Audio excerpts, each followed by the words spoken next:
Hi friends, வெங்காய போண்டா எப்படி பண்ணலான்னு வாங்க வீடியோக்குள்ளே போகலாம். வெங்காயம் இருந்தால் இந்த மாதிரி செஞ்சு பாருங்கள், செம டேஸ்ட்டாக இருக்கும். ஃபஸ்ட்டு வெங்காயத்தை வந்து ஸ்லைஸாக கட் பண்ணி எடுத்துக்கிடுதோம். வெங்காயத்துக்கு தேவையான அளவு நல்லா உப்பு போட்டு நல்லா அது எல்லாத்தையும் நல்லா மிக்ஸ் பண்ணிக்கிடுதோம். வெங்காயத்தில் லைட்டாக தண்ணி இருக்கும்ல, அதனால் அந்த இது ஃபுல்லாக நல்லா எல்லாத்தையும் மிக்ஸ் பண்ணி விட்டுட்டு ஃபஸ்ட்டு அரை கப்பு வந்து கடலை மாவு எடுத்துக்கிடுதோம். எந்த கப்பில் எடுக்கமோ அதே கப்பில் தான் அரிசி மாவே எடுத்துக்கணும். அரை கப்பு கடலை மாவுக்கு 1/4 கப்பு வந்து அரிசி மாவு போட்டுக்கணும்.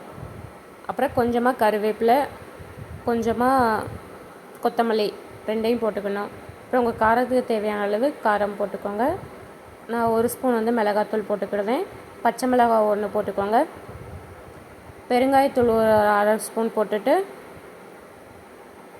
லைட்டாக தண்ணி ஊற்றி நல்லா இந்த மாதிரி பிணைஞ்சி வச்சுக்கோங்க. நல்லா ரவுண்ட் பிடிக்கிற அளவு நல்லா பிணைஞ்சி வச்சுக்கோங்க. அப்புறம் நல்லா ரொம்ப டைட்டாக பிடிக்காமல் நல்லா மெலிசாக ரவுண்டு பிடிச்சி கடாயில் எண்ணெய் வச்சுட்டு அதில் போட்டு எடுத்திங்கன்னா வெங்காய போண்டா ரெடி ஆகிடும். இந்த மாதிரி வெந்ததுக்கப்புறமா முதல்ல திருப்பி போடாமல் லைட்டாக வெந்ததுக்கப்புறம் திருப்பி போட்டுங்க.